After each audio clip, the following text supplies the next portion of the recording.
Mr. President, I wanted to cover two topics today.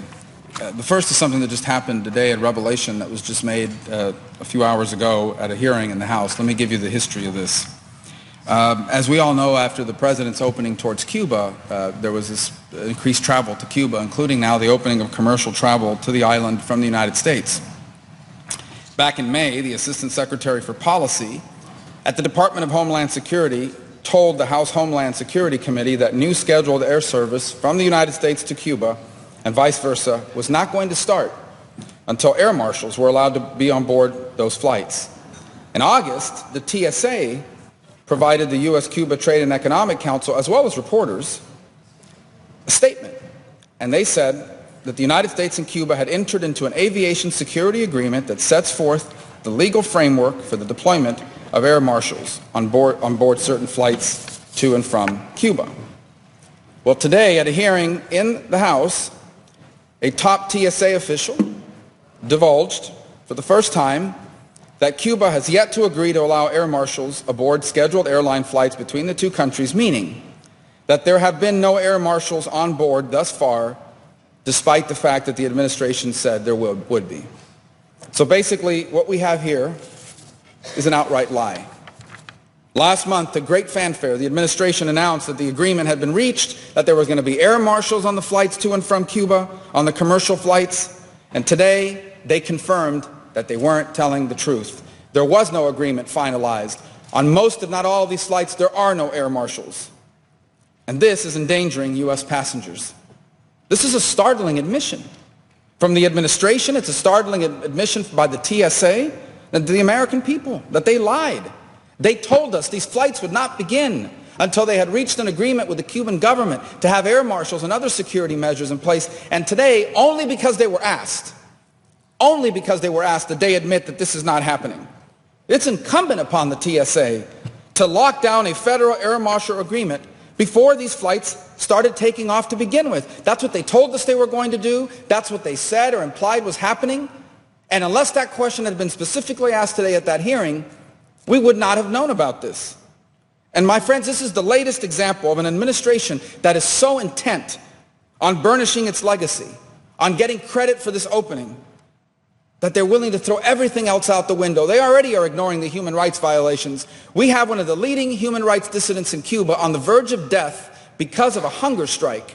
And this administration hasn't said a word about it. They don't do anything about it. They don't highlight that case. Instead, they're all celebrating and popping corks of champagne on these new flights that they told us were going to be safe because they were going to have air marshals. And today, because they were specifically asked, we find out that it's not true. This is outrageous. The TSA, under the Obama administration, has lied to us about the status of the security. Last week, I filed a bill that would stop all flights to Cuba, commercial flights, until this agreement was in place, until adequate security is in place. And now we know for a fact that adequate security is not in place. These flights should be suspended until such time as this agreement is signed. And I want you to think about what this means if it doesn't happen. What it means is that these are now flights that are vulnerable. There's a reason why we have air marshals on flights, because of the experience of 9/11 that we just commemorated the anniversary of on Sunday. And you now have flights 90 miles from our shores that could theoretically be commandeered, and you could have a repeat of that, particularly in South Florida, which is just minutes away from the airport in Havana. This is just unacceptable. And I don't know, forget about how you feel about Cuba policy for a moment. They have lied to the American people, they have lied to this Congress, and they were only caught today because they were specifically asked about the status of this. This puts us in incredible danger. And by the way, it's important for everyone to remember when years ago there were no metal detectors even at airports. You know why they started putting metal detectors at airports 30 years ago? Because of hijackings to Cuba. There's a reason. And so now here you have this situation where theoretically some terrorist could travel from any country in the world into Cuba and then try to come into the United States, commandeer an aircraft, and I don't need to tell you what could happen next. This is an incredibly dangerous situation. I think we need to unite across party, across the aisle, and basically say, no matter how you feel about Cuba policy, we all agree that travel to Cuba should be safe, no less safe than travel to the Bahamas, no less safe than travel to the Dominican Republic, no less safe than travel to Mexico. Why is the Cuban government and why are we allowing them to conduct flights without the same conditions that we have on allies of the United States. Cuba is not an ally of the United States.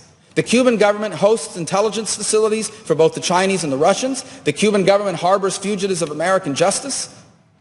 The Cuban government helped North Korea evade UN sanctions on missile technology and weapons. And yet we have allies in this hemisphere who have to comply with all of this, but not Cuba? This is absurd. The TSA has lied.